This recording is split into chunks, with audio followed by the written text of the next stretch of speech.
Everyone, the world-renowned climate scientist Abraham Oort worked as a meteorologist at the NOAA Geophysical Fluid Dynamics Laboratory in Princeton, New Jersey. He studied the general circulation of the atmosphere, summarized in his book that he co-authored with someone else, Physics of Climate. His textbook is recommended all around. It's in the university near me. He also studied Oriental medicine, meditation with Thich Nhat Hanh, taught, let me see if I'm saying this right, shiatsu?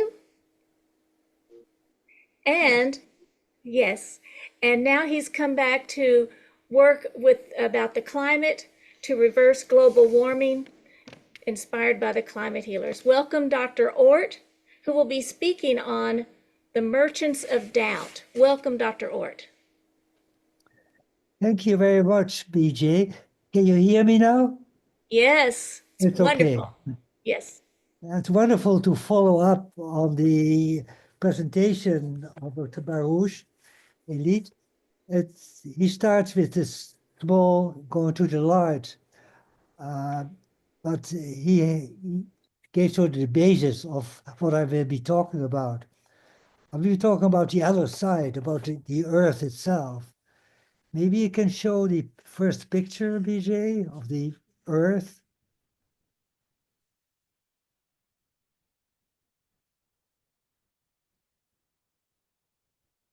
Okay, we'll have, let me see if Ray, I think we have somebody ready to do that. Okay. So my presentation will be actually on how we can deal with the climate and avoid further global warming, one of the most pressing issues of our time. Okay, I'm ready to do that. Okay. The picture we'll show the Earth is very simple ball. Okay, that shows that maybe we can enlarge it. Okay, that's a very a ball which has shown actually the Earth itself with all the different elements. As you know, there are many different spheres in the element. You see, first of all, the oceans, the large, huge oceans, the blue oceans with the white clouds. And then we see the land. The land is smaller, greenish where the trees are, and yellowish where the deserts, the large deserts. And then we have the Arctic ice cap is here, and then the atmosphere, the thin and very delicate atmosphere, with the clouds also in there. And then less visible, the biosphere. It's the trees, the plants, the animals, and we as part of the animals. I chose as the header of my presentation, Merchants of Doubt. It's the title of a book written by Naomi Oreskes and Eric Conway in 2010. The subtitle of the book is How a Handful of Scientists Obscured the Truth on Issues from Tobacco Smoking to Global Warming. We all know that the reality of global warming has been suppressed, either intentionally or not intentionally, by some scientists and industrial organizations who benefited from the status quo. The lung cancer took a long time to resolve, since the tobacco companies were opposed to changing their lucrative practices. But why did it take so long for the general public to accept that smoking is bad for your health? Why more than 30 years? It happened largely because of the people, often scientists, who created doubts at each step in the efforts to understand the cause and link between smoking and lung cancer. These scientists were respected in their own fields, but they were hostile to any regulations, since, according to them, the regulations would be the road to socialism and eventually communism. Many were influenced by prominent scientific leaders who had escaped from the communist regime in Russia and Western and Poland, and supported the capitalistic system of the United States. On the other hand, there are also examples of what we in society have done with some success regarding the climate. One example is shown in the book Solvable, written by Susan Solomon with the subtitle How We Healed the Earth and How We Can Do It Again. Dr. Solomon is an eminent atmospheric scientist. The thing was that in the 1990s, it was discovered that the ozone levels in the upper stratosphere, high level in the atmosphere, were rapidly decreasing, leading to increased levels of ultraviolet radiation damaging for the living tissues on Earth. Fortunately, scientists were able to determine the cause of the ozone destruction, apparently by the refrigeration fluids released from refrigerators. But both scientists and chemical companies worked together, so through the cooperation they were able to find an alternative that would affect the ozone levels in the upper atmosphere. However, climate change and global warming is more complex than the ozone hole, since it involves the entire climate system.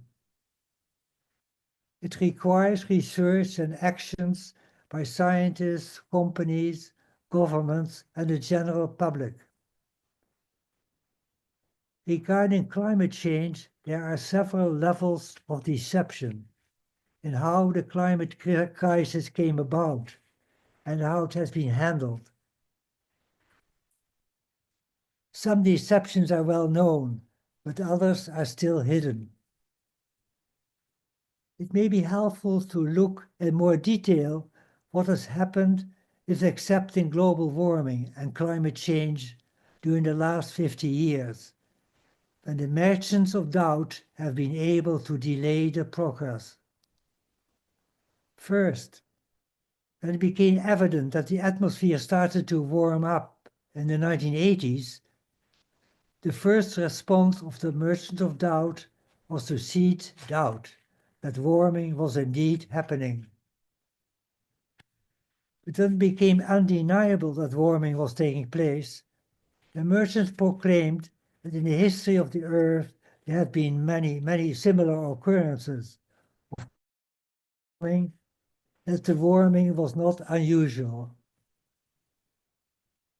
Then, when it became clear that the time scale of heating was much faster than what had ever taken place before in the Earth's history, the merchant declared that it could be due to changes in the extraterrestrial input, such as the incoming solar radiation. They claimed that the warming was not due to greenhouse gases and not necessarily caused by human pollution. Then, when both atmospheric data and general circulation models showed that there was a clear fingerprint signal of CO2, namely heating in the lower layers of the atmosphere and cooling in the higher layers in the stratosphere, the merchants of doubt told the public that the models were unreliable and couldn't be trusted.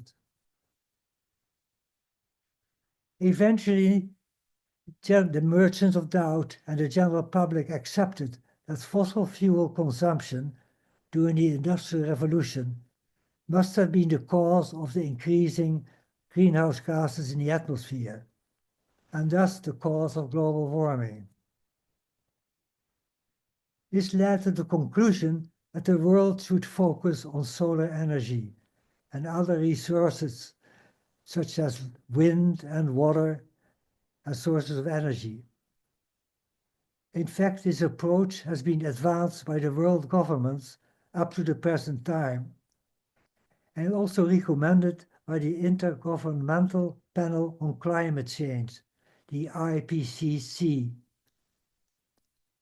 The IPCC was created in 1988 by the UN Environment Programme and the World Meteorological Organization. It was done to provide policymakers with scientific assessments on climate change. It all may look like the perfect solution for global warming. It was promoted by former Vice President Al Gore. Unfortunately, it will only stop adding fossil-generated greenhouse gases, but it will not avoid warming by other mechanisms that have been neglected or underestimated. It was shown convincingly by recent work by Dr. Sailesh Rao and Jared Bishop from Australia.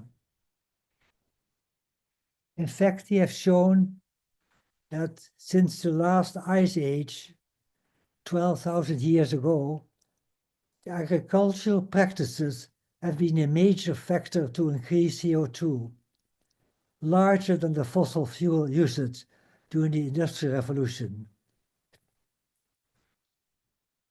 Thus, as a next step, we may have to go back to the beginning of the Agricultural Revolution.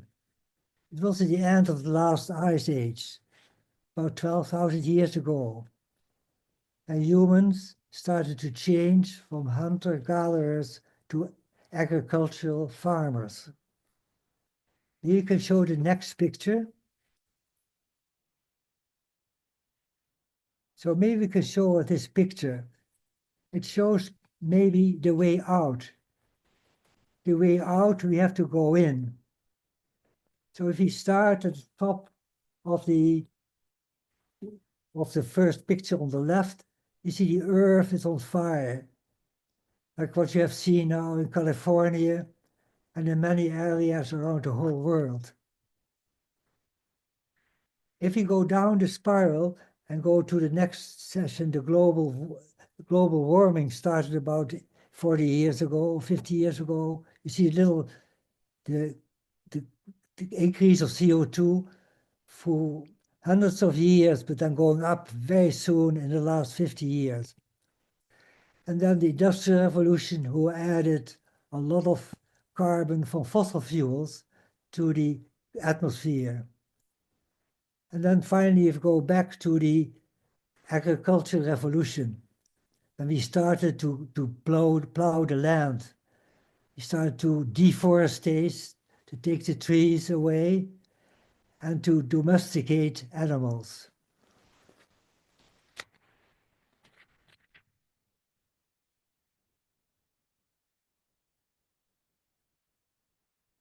We all know that the Earth 12,000 years ago looked quite different from the Earth right now.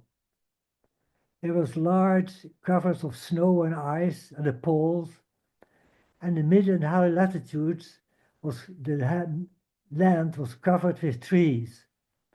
On the Earth, order of 6 trillion trees.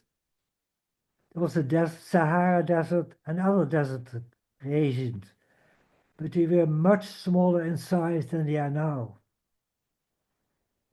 In fact, the Earth must have been much greener and more white. At present, less than half of the ancient trees, only about 3 trillion trees, are left over and of a lower quality. On the other hand, we developed our society. We cut down and burn the trees to create open space for housing, for growing food, and to keep the animals. Through the burning, we brought the greenhouse gas, carbon dioxide, CO2, into the atmosphere. But it didn't stay in the atmosphere. It was absorbed in the remaining forest and ground, and especially in the world oceans. That led to the increase in acidity of the world oceans observed now. The warming connected with the increase in atmospheric CO2 started to melt the ancient glaciers and polar ice caps and slowly heat up the oceans. About 2 centuries ago, we started to use fossil fuels for energy. This finally began to break the camel's back, and the atmosphere started to warm up and global warming began.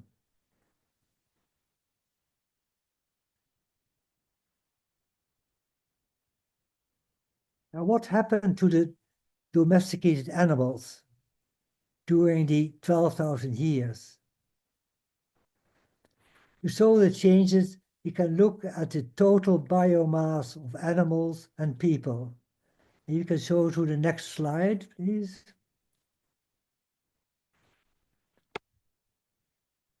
Let's pretend that this circle on the left of the figure represents the mass of all wild animals, about 10,000 years ago.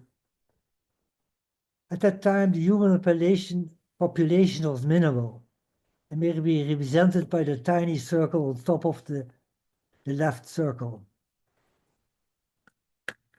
Now, thousands of years later, shown on the right side, the year 2010, the remaining mass of wild animals is much reduced, while the mass of humans is now about two circles, twice as much as the wild animals used to be. The mass of domesticated animals like cows, goats, sheep, and pigs has grown to 5 huge circles and is still increasing rapidly. If we look at the food needed to feed the animals, we would need about 7 large circles, since the animals are slaughtered at a young age and need more food to generate meat. It's clear that the situation is getting out of hand. In fact, Dr. Rao's goal of a vegan world by 2026 is based on his estimate that if we continue living at the present pace, all wild animals will be gone by 2026.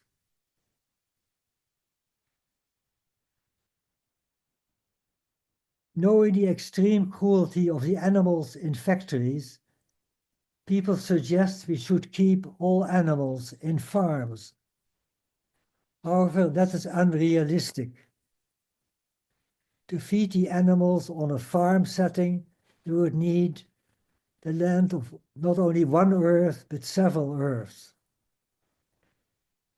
This is actually the reason that about 90% of the domesticated animals are now raised in factories, in very small containers. The quantity of so-called organic meat and dairy products raised on farms is tiny and only available to the rich people.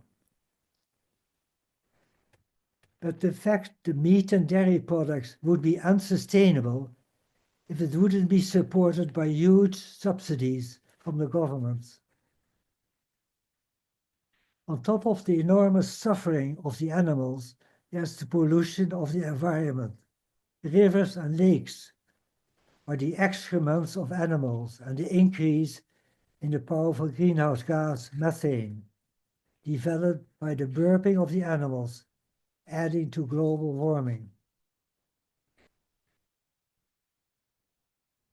That there was limit to growth was shown many years ago by the late Donna Meadows. In 1972, Meadows and her colleagues had written a brilliant book, The Limits to Growth.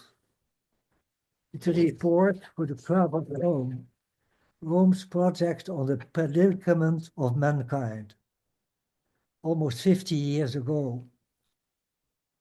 The book focused on the physical constraints of the planet It reported on long-term global trends in population, economics, and the environment.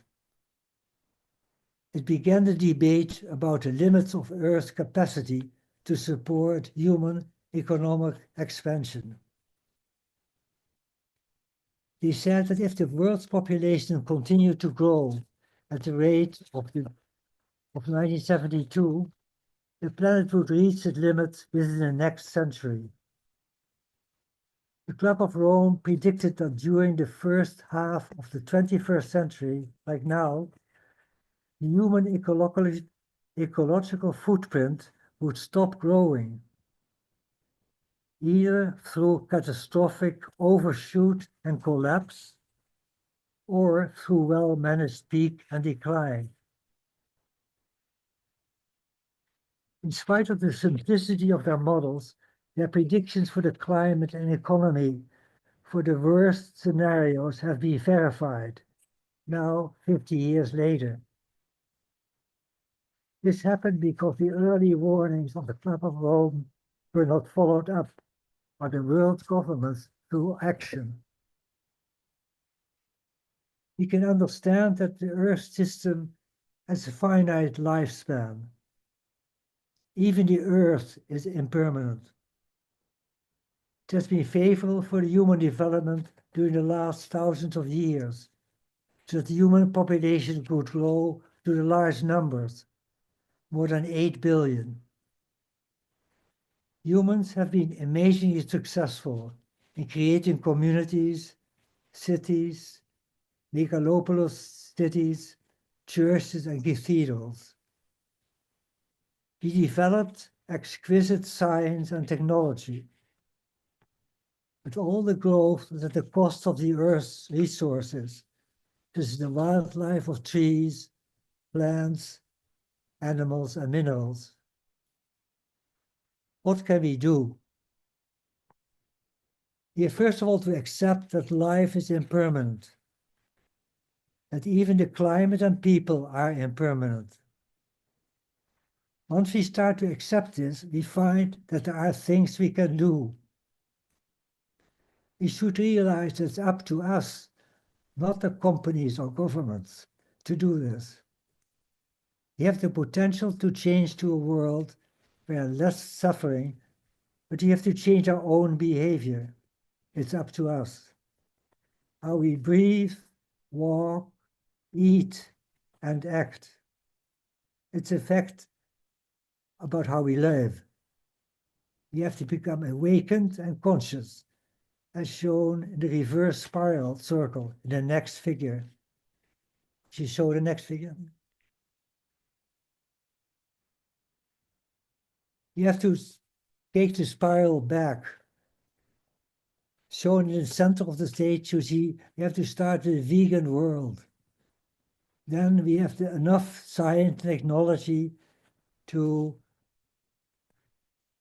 change the system. You have to liberate the animals, to plant trees.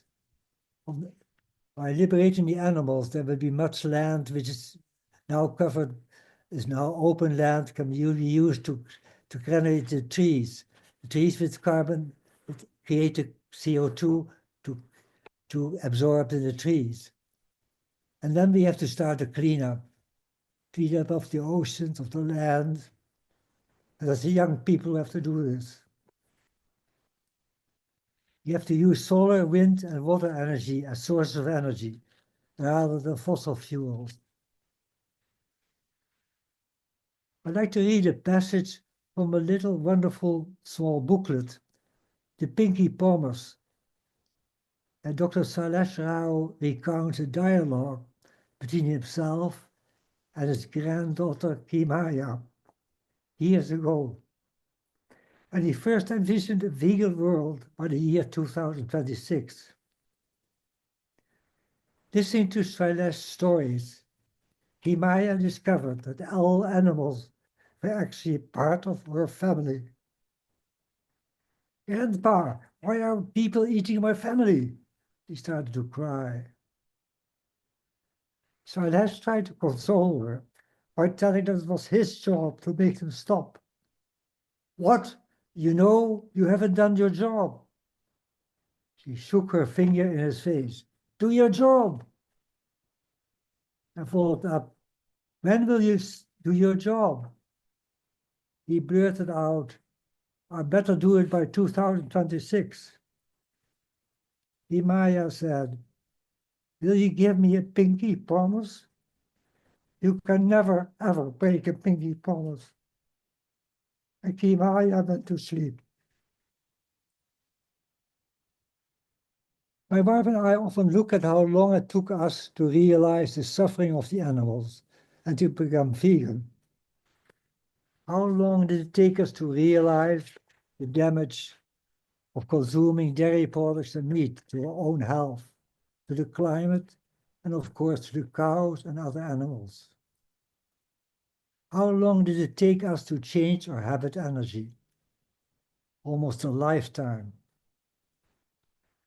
I'd like to go back for a short while into my own life to try to describe how I became a scientist and eventually a vegan. I was born in Leiden, the Netherlands, during World War II, and our country was occupied by Nazi Germany. I was raised in an intellectual family. My father was a well-known astronomer. Following him, I went into studying physics at Leiden University.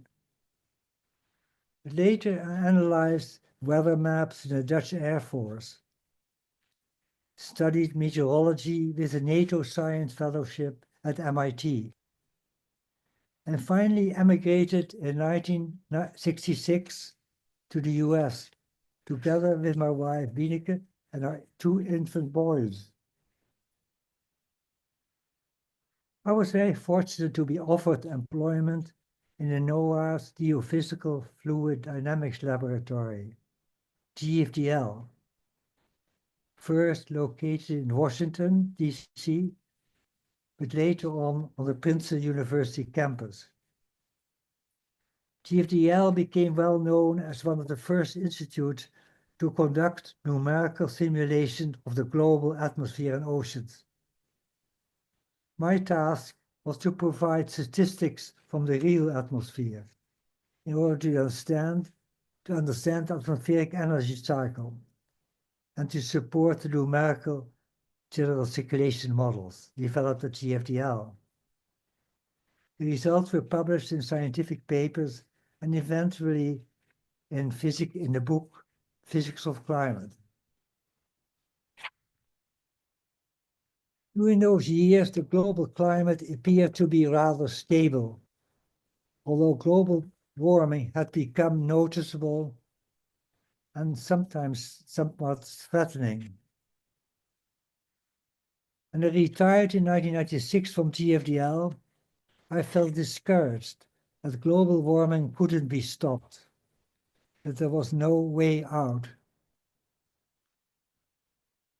I switched to a second career in a very different field, to Eastern medicine and body work, Buddhist meditation, and sculpture. However, gradually, throughout the years, global warming became more and more evident. Eventually, after a break of almost 30 years, I decided to come back to the study of climate. Taking the break proved to be valuable. It gave me the opportunity to take a fresh look at the climate and to incorporate the more humane side of the healing that was needed. Was it a coincidence or a serendipity? And in January 2023, I got in touch with Dr. Sailesh Rao, the engineer from Stanford University. Dr. Rao had been the founder and executive director of ClimateHealer.org for more now than a decade. Dr. Rao's conviction that humanity will change to a vegan diet and restore the ancient tree coverage by 2026, thereby ending global warming, gave me hope. and a needed encouragement to return to climate and to bring the new knowledge to the general public.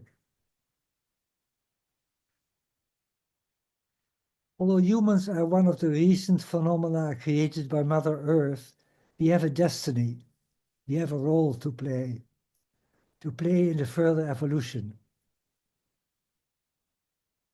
One of the approaches of Dr. Rao has been to generate an open letter to the IPCC to correct the problems in the IPCC report that tend to emphasize only fossil fuel reduction and de-emphasize the important role of animal agricultural practices.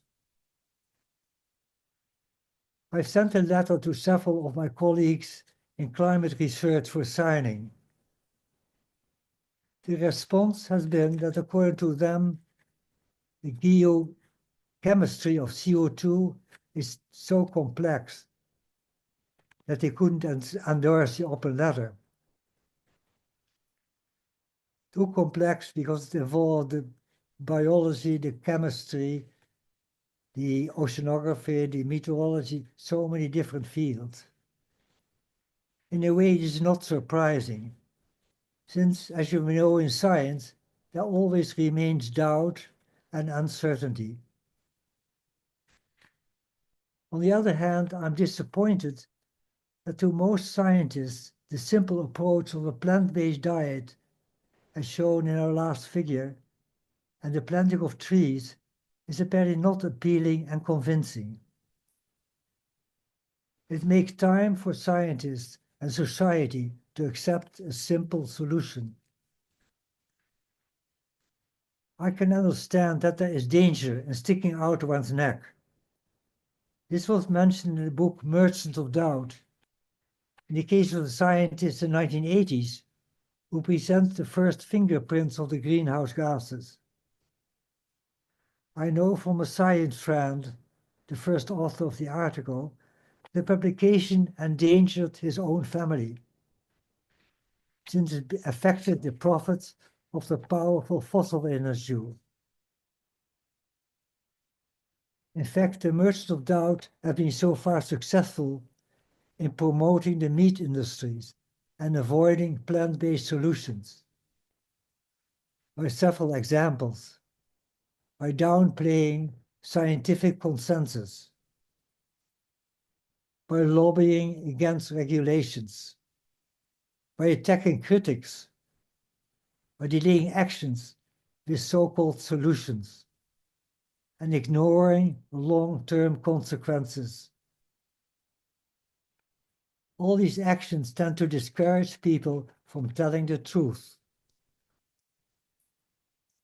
I'd like to finish by reciting 2 lines from eating meditation given by the Vietnamese Zen master Thich Nhat Hanh on protecting life on the planet and reducing the suffering of living beings. The eating meditation, we say, this food is a gift of the earth, the sky, numerous living beings, and much loving work. May we keep our compassion alive by eating in such a way that we reduce the suffering of living beings, preserve our planet, and reverse the process of global warming. So thank you for listening. It's time for question and answers.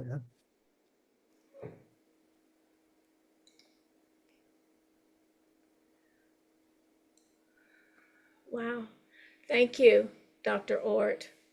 That was so beautiful, and beautiful words to end on. I see we have a question already, and so let's, Marikita, if you'll turn on your camera, then they can spotlight you.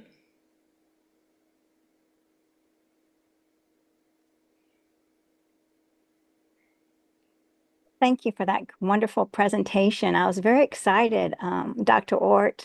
I watched the video with you and BJ, and I was very touched by your spirituality.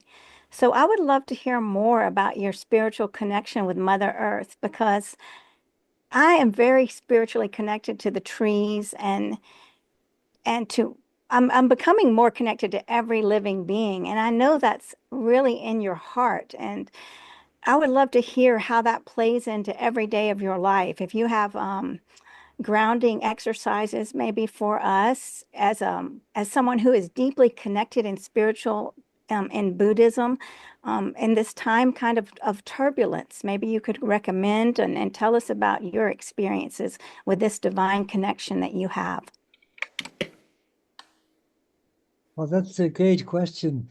Yeah, I think my wife and I were very uh, touched by the work of Thich Nhat Hanh, the Vietnamese teacher. So I can recommend his books very much. What's again the book being? I guess it's about healing the earth, but it's same what Dr. Baruch was saying about going back to simple things in life. Um, start to breathe. So breathing is very important. I always forget, but it's good to know, because if you breathe, then you can go back to the original state of so it's actually what he recommends is to do everything which you do mindfully. So if you walk, that you walk mindfully, that each step which you put to the earth, that it helps the earth to flourish and yourself to flourish too. And by the eating also, you eat every little carrot you eat, that you enjoy the carrot and enjoy the life. So that the air which you breathe in, that you have fresh air, because I feel so very privileged being up brought up in a nice family and living in a community in Vermont where we have snow, but it's a very open and nice community. But in most of the world, it's not so. And there's the wars, everything going on. There's so much suffering. But by looking at by doing the simple things, we can really improve our own life and get and through the earth, like Dr. Baruch was saying. Also, you have to start with the beginning in yourself. Start with yourself, and we have the power to do it. We can, if all of us start to eat more plant-based food, then you'll change the earth in a sense. But we have to give the example, and even if it's only one person at a time. That's beautiful. I love that. I love that simple. I mean, going back to simple and quiet, mindful, eating one carrot and really being in tune with that carrot and feeling that nourishment from Mother Earth. I mean, that is so beautiful, and it's so simple, like, well, so simple and quiet and peaceful in this days, the days where we can feel very enveloped in chaos. And what a beautiful recommendation. And Thich Nhat Hanh is his work is it's very peaceful, and it's a good source of comfort to many people. And it sounds like you and your wife were really on that journey of mindfulness and peacefulness and example. What could something added to it? I'd like to add, we love eating meditation before we start eating, just realizing where is it coming from. You know, it comes from the earth, but how did it come here?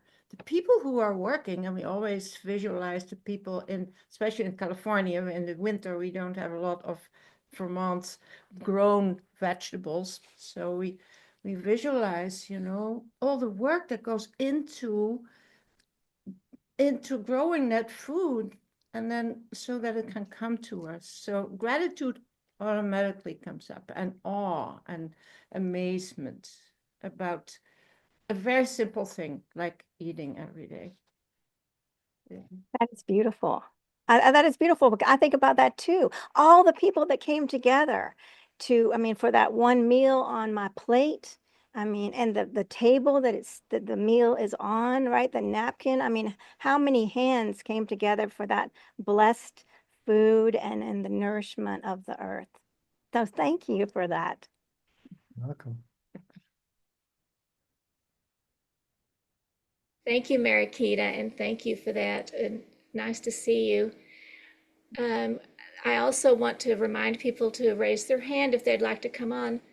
And before I bring Danny on, I want to say I love those slides, the spiral, how we got ourselves into the mess, and then the spiral about how to get out. And I do think that fits in with Dr. Baruch's message of inner love and then gradually going out. So there's some connection there. I think is beautiful. And so if anybody else wants to come on screen, I'm going to have Danny next. Okay, Danny, come on. So this is something I think that Ray, our climate healer tech member Ray, is kind of asking you to speak to. It says, Dr. Oort, you provided a spiral path of awakening in your slideshow that set veganism as the first step and science and technology next, then animal liberation, planting trees, and cleaning up pollution before we achieve harmony. I suspect that these happen simultaneously, but starting with veganism as a baseline seems meaningful to accomplish the rest of them. Would you like to speak to that? Do you agree? Is there anything you'd like to add? Thank you. Yeah, I should add that Ray is actually the one who helped very much in creating those circles. He was the many ideas. Okay. He had the many ideas also to put in there what kind of pictures to get there. He's very artistic and very good. So he's the one who did. Yeah, that's very nice. I think the thing of having to go down in a spiral and going up, it's looked in history. I think to go back, we have to not forget our history, what has happened before. People tend to think only about next year or so, next cycle, next 4 years or so, like in the government. But actually, it's a long process that we are involved in. We should not forget our history, what has happened in the past. So it's quite significant to say what we have learned and what we have. So I think I'm sort of optimistic, although it seems to be unrealistic almost. But I guess you have to stay optimistic, and a lot of things can still help. There's a lot of things which we don't understand yet, which can help us. And there's just a little follow-up from Ray. Real quick. He said, your other slide shows a spiral progression from a burning earth back through industrial and agricultural revolutions. We obviously cannot scale a hunter-gatherer lifestyle for today's population. So while it's important to understand the past, won't the future be a synergy of futuristic technology and ancient wisdom? Thank you. Good. Yeah. Thank you.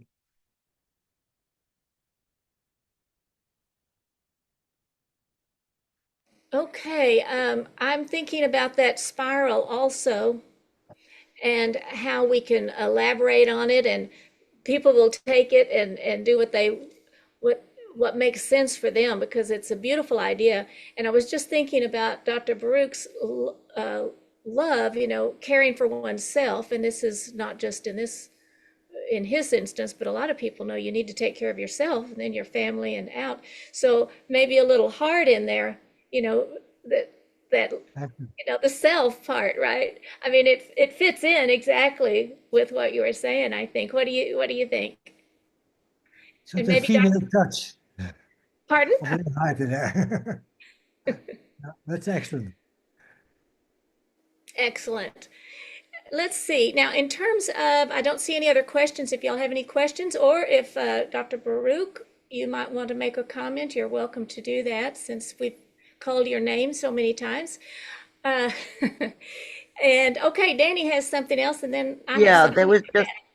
there was just one other question, and that came from Marakita. If Dr. Ort was another living being, such as an animal or a plant, who would he be and why? I'm afraid I did not understand. Okay, thank you. You had a choice to be another being, either a plant or animal, who would you be? That's a difficult question, yeah. I should think about it. I don't want to commit myself yet. Buddhism, you can reincarnate it, but maybe a dog, I don't know, but it would be, I don't know, if I Yeah, would that be is. mentioned as a dog. The animals that have so many qualities which we don't have. We could learn a lot from the animals, like it was shown by also by this morning, about the whales and the dolphins, and so that they have much more brain power than we have. And I remember the scenes also where the whales also will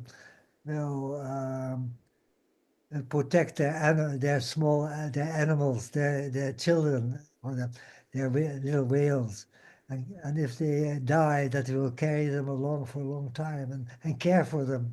So there's so much caring there, which we can learn from a lot. Thank you.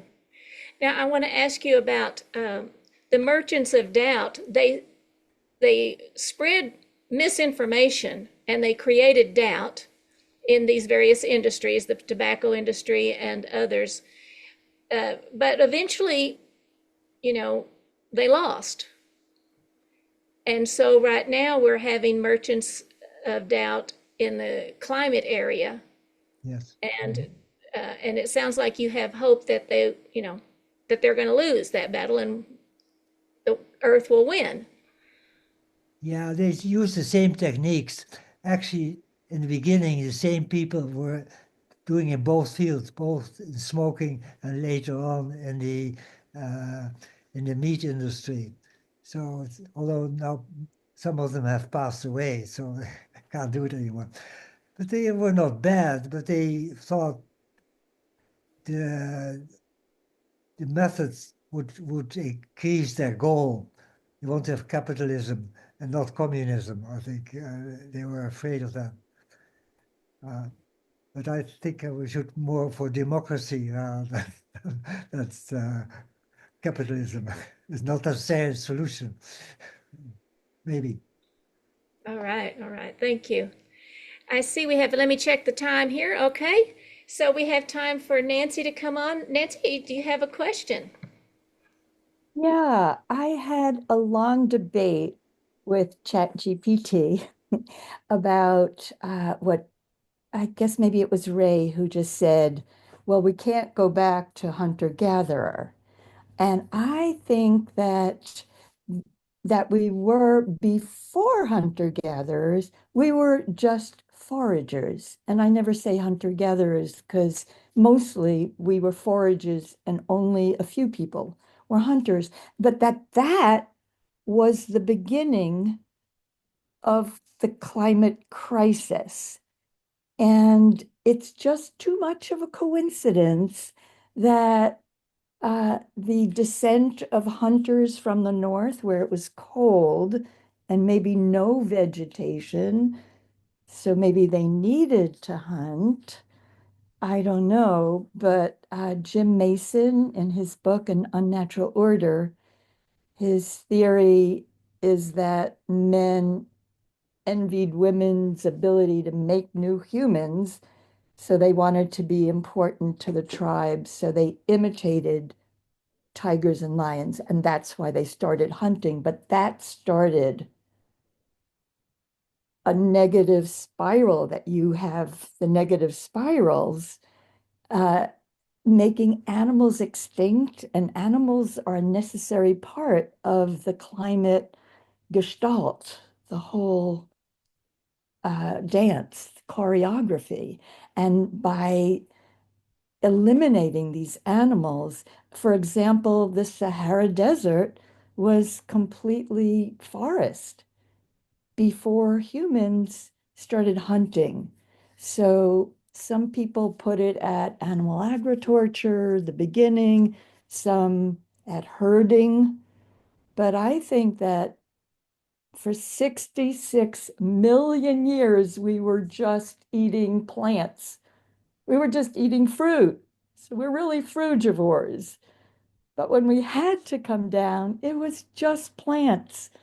No human, we're herbivores. No human feels hungry at the sight of a zebra or a gazelle.